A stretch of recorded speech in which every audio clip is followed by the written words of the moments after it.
وزارت دروی رژیم اسد برسوا داخویانیان رکس تیلرسون وزیر دروی امریکای دده و دبیجه. نابه تو ولاد دستوردان ده کاروبار نافخویی سوریه ده بکه و هبونا لشکری امریکا سرخاکا سوریه نرواییه و بمپیکرنه که جیاسای ناف دولتیره.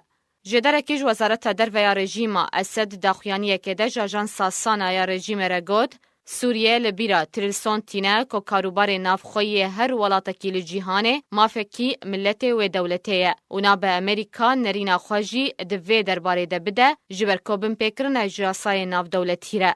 لگوری همان جدر سوریه هبونا لشکری امریکی لسوریه نرواییه و تکسکر پیوستی سوریه $1 امریکیش با دوباره آواکرنا سوریه نینه لگوری گوتناوی.